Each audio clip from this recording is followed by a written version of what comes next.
Thanks for coming back to my channel and for clicking on this video.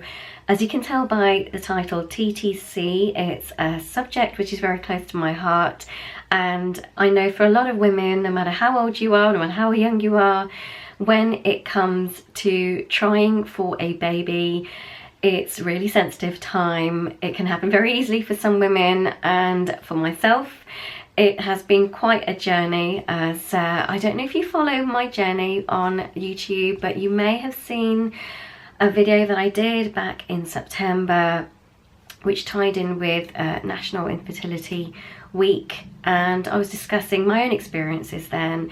And I wanted to do an update because I'm kind of aware that it's been a couple of months, and I recently took a break from social media after I'd suffered another miscarriage, which I can only sort of say to you is just one of those awful experiences.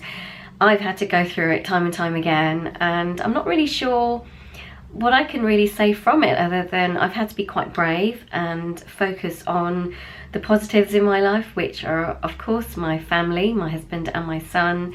And I have been very, very lucky in that I've had incredible support from my friends, a lot of girls from Channel Mum actually, as well as my close friends and family who know about the situation. So this subject, trying to conceive, it's kind of a strange one for me because I had quite a tough time when we decided we wanted to have a family back in, let me think, it was probably 2010 when we'd got married and we had wanted to start a family.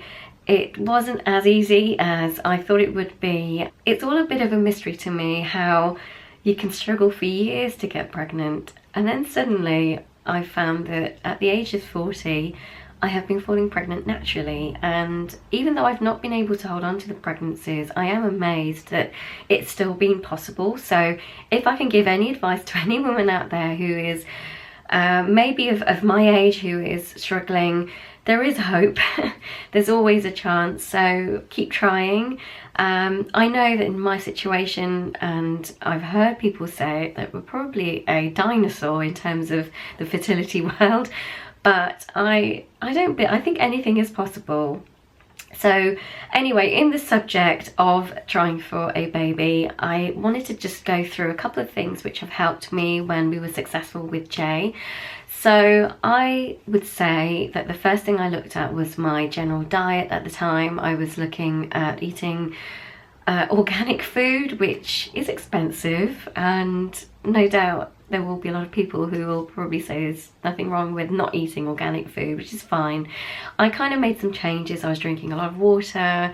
I really cut back on alcohol. I don't think I actually drank that much at all. And I was doing regular exercises as well. So I think that also helped.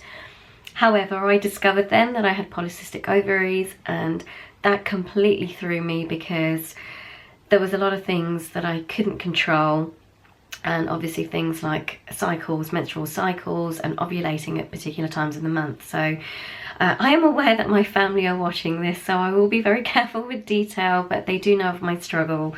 And it's a subject which, you know, I'm not ashamed to talk about it, because I know that there are so many women out there who are currently struggling to fall pregnant and wondering why it's not happening. And obviously there are people around them that are falling pregnant, and that can also add to the general sadness of wanting to have a baby and not being able to have a baby. So I am aware of that. I've been through it, so I do know how that feels.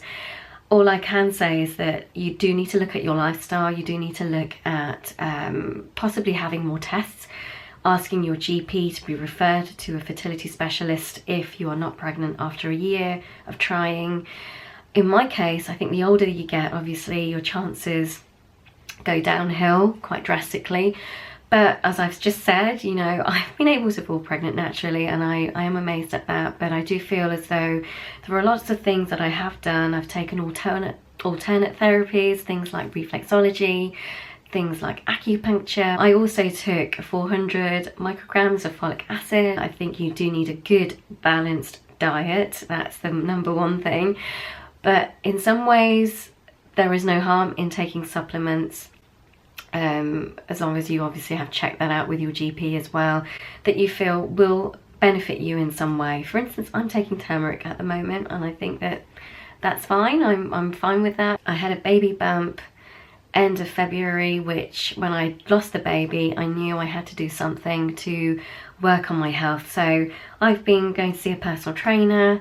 I've been very fortunate, as the personal trainer has been incredible at just working through a program of exercise that is helping me be in the best shape that I can for my frame. So that's what I'm working towards.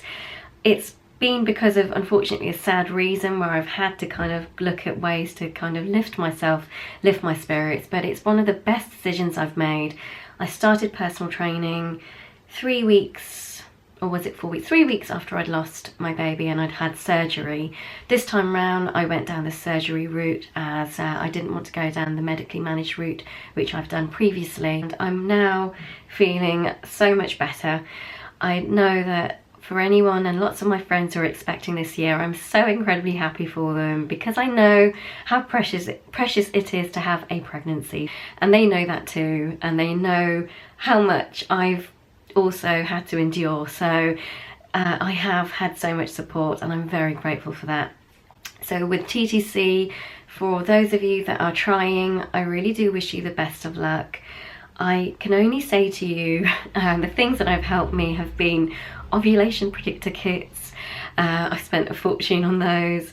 I have taken, as I've said, supplements, used alternative therapies. Be your own advocate, know your body, know your cycle. That's incredibly important. Bear in mind that some things take time. I waited 4 years, I think it was, to have Jay, and yes, I did have Clomid. That was the fertility drug that helped me on this occasion.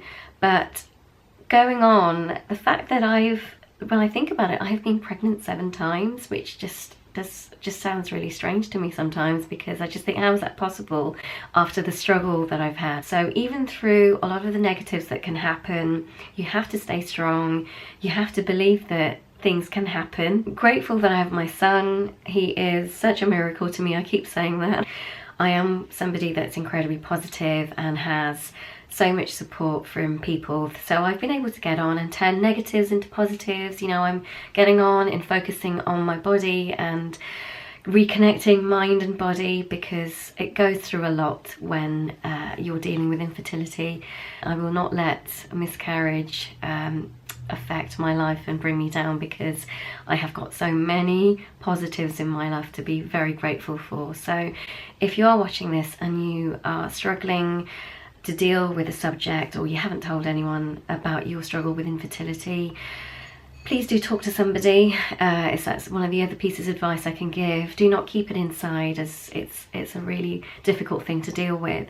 But to know that miracles do happen. I have a little boy called Jay who is incredible. I don't even know to this day how I've managed to carry him, but he's here and I didn't give up. I will leave a link in the description box below for the Channel Mums section, TTC. Please do head over to that section if you are trying to start a family, or you just want to hear some of the stories that some of the mums will share about their experiences. It is a difficult subject, no doubt about that, but there are successful stories, so bear that in mind, and I wish you the best of luck if you are trying. Thank you for those that have been supporting me, really appreciate it.